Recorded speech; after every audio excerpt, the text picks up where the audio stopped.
कक्षा 7वीं के भैया बहन देखेंगे पेज क्रमांक 42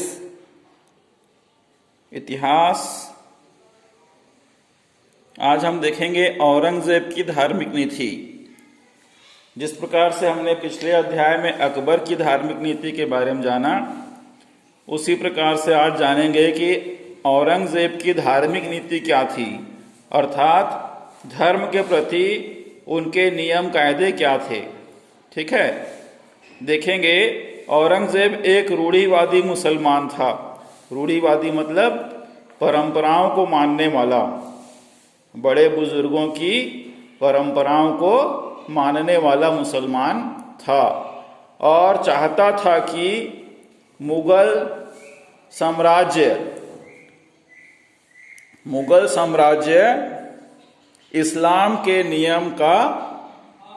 इस्लाम का कानून से चले। मुगल का जो साम्राज्य है वो इस्लाम के कानून से चले। ठीक है, आगे देखेंगे अकबर ने मुगल साम्राज्य को एक मिला जुला स्वरूप दिया था। अकबर ने क्या किया था, अपने साम्राज्य को एक मिला जुला स्वरूप दिया था, मतलब सभी धर्म को महत्व देता था। ठीक है, आगे देखेंगे जिसमें सभी धर्मों का आदर होता था, लेकिन औरंगजेब ने इस नीति को स्वीकार नहीं किया। औरंगजेब ने अकबर की नीति को नहीं माना। ठीक है, सबसे पहले उसने दरबार में गैर इस्लामी परंपराओं को बंद किया, अर्थात जो इस्लाम की परंपरा थी उसे ही माना। ठीक है, उसने संगीत, चित्रकला, दूसरे धर्मों के त्योहारों को मानना आदि को बंद करवा दिया। फिर कुछ सालों बाद उसने कई ऐसे कदम उठाए जिससे दूसरे धर्म के लोगों को चोट पहुंची, अर्थात दूसरे धर्म के लोगों को तकलीफ हुई। ठीक है, औरंगजेब ने हिंदुओं पर जाजिया कर फिर से लागू किया। हिंदुओं का जो धर्म होता था, तीर्थ स्थल होता था, वहां जाने के लिए उन्होंने कर लगा दिया, टैक्स लगा दिया। ठीक है, उसने कई प्रसिद्ध मंदिरों को तोड़ने का आदेश भी दिया। औरंगजेब क्या था, एक कट्टर मुसलमान था और इस्लाम को मानने वाला था। ठीक है, और उसने क्या किया, बहुत से हिंदू धर्मों के मंदिरों को तोड़ने का आदेश भी दे दिया। औरंगजेब के समय में किसानों व जमींदारों का विरोध तीव्र हो गया था। ठीक है, औरंगजेब के शासन काल में क्या हुआ, किसानों और जमींदारों का जो विरोध था वो तीव्र हो गया, तेज हो गया था, और मनसबदारों को देने के लिए जागीरों की कमी हो गई थी। ठीक है, ठीक है, तो मनसबदार मतलब वहां के अधिकारी को देने के लिए जागीर की कमी हो गई थी। ऐसे में मुगल साम्राज्य संकट से गुजर रहा था और औरंगजेब चाहता था कि कट्टर नीतियों को अपनाकर सभी मुसलमानों को वह अपने साथ रख सकेगा। औरंगजेब का क्या मानना था कि जो कट्टर नीतियों को अपनाएगा वे सभी मुसलमान को अपने साथ रख सकेगा। औरंगजेब की इस नीति से मुगल साम्राज्य को नुकसान ही हुआ। ठीक है, तो औरंगजेब की जो कट्टर नीति थी, जिसमें हिंदुओं और अन्य गैर इस्लामिक लोगों को महत्व नहीं दिया, उससे औरंगजेब के मुगल साम्राज्य को घाटा ही हुआ। ठीक है, लाभ नहीं हुआ, क्योंकि यह साम्राज्य कई धर्मों के लोगों के सहयोग से बना था। शायद इसी बात को स्वीकार करते हुए औरंगजेब ने कई हिंदू मंदिरों और मठों को दान भी दिया।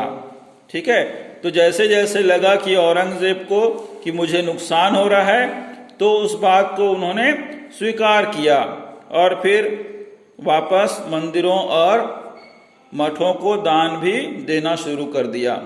उसमें से एक है उज्जैन के महाकाल मंदिर और चित्रकूट के राम मंदिरों में से ऐसे दान के आदेश आज भी देखे जा सकते हैं। एक बार सूरत शहर के एक काजी के विरोध में सारे हिंदू व्यापारी शहर छोड़कर चले गए। ठीक है, काजी मतलब होता है मुसलमान जो मस्जिदों में कार्य को देखता है। ठीक है, उसके विरोध में हिंदुओं ने शहर छोड़ना शुरू कर दिया। कौन सा शहर? सूरत शहर को। इससे व्यापार ठप हो गया, मतलब वहां का व्यापार कम हो गया, खत्म हो गया। तब औरंगजेब ने उन व्यापारियों को पत्र लिखकर आश्वासन दिया कि उनकी धार्मिक स्वतंत्रता की रक्षा की जाएगी। अब औरंगजेब ने इस विषय में देखा कि जब व्यापार ही नहीं होगा मेरे साम्राज्य में, तो मुझे टैक्स या अन्य फायदे कहाँ से हो पाएंगे। फिर औरंगजेब ने क्या किया? उन व्यापारियों को पत्र में लिखकर आश्वासन दिया कि मैं आपकी धार्मिक स्वतंत्रता की रक्षा करूंगा। यही नहीं, उसकी कट्टर नीतियों के बावजूद उसके दरबार के सर्वोच्च पद पर जय सिंह, जसवंत सिंह जैसे कई हिंदू थे। ठीक है, अब जैसे औरंगजेब की कड़ी नीतियों के बाद, कड़े नियमों के बाद भी उसके दरबार में, औरंगजेब के दरबार में हिंदुओं में जय सिंह और यशवंत सिंह नाम के व्यक्ति जो हिंदू थे, वो उस अनेक पदों पर विराजमान थे। औरंगजेब के शासन काल में हिंदू अमीरों की संख्या लगातार बढ़ती गई। ठीक है, अकबर के समय में कुल 30 हिंदू अमीर थे। हिंदू अमीर मतलब हिंदू जो मुगल साम्राज्य में शासकीय पदों पर सेवारत थे, उसे अमीर कहा गया। ठीक है, जबकि शाहजहां के समय में लगभग 98 हिंदू अमीर थे। ठीक है, औरंगजेब के समय में हिंदू अमीरों की संख्या बढ़कर 132 हो गई।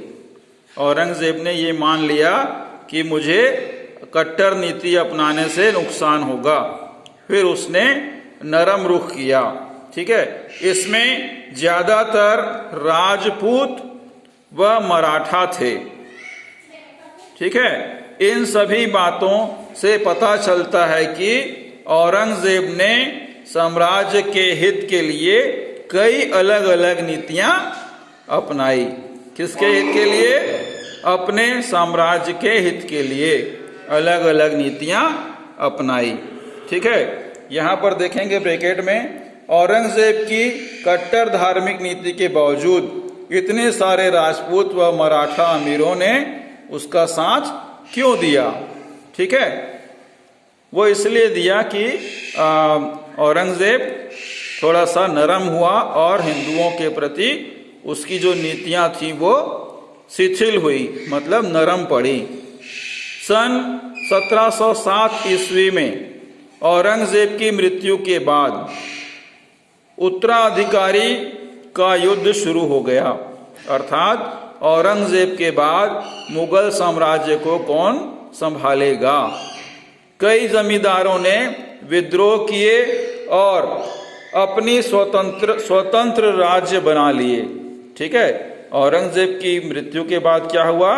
उत्तराधिकारी को लेके युद्ध होना शुरू हो गया और कई जमींदारों ने विद्रोह किया और अपने अपने स्वतंत्र राज्य बना लिए। जैसे मराठा का अलग राज्य बना, जाट जमींदारों ने भी एक स्वतंत्र राज्य की स्थापना की और पंजाब के सिख भी स्वतंत्र हो गए।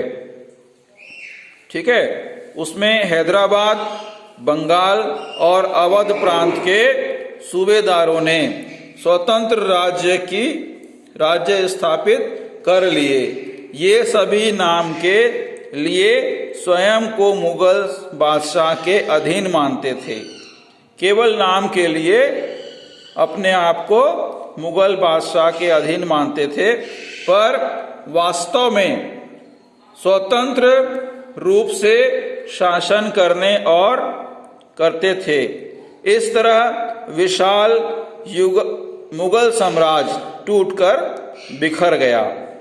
ठीक है, छत्तीसगढ़ में इस समय रतनपुर और रायपुर राज्य में कलचुरी राजा राज कर रहे थे। कलचुरी शासकों के संबंध में आप पूर्व की कक्षा में पढ़ चुके हैं। ठीक है, तो इस प्रकार से आपने जाना कि औरंगजेब की जो धार्मिक नीति थी उसमें अलग अलग प्रयोग किए गए, अलग अलग नीतियां अपनाई गई, तब जाकर औरंगजेब को फायदा हुआ और हिंदुओं की संख्या बढ़ाकर उसने अपने साम्राज्य को संभाला।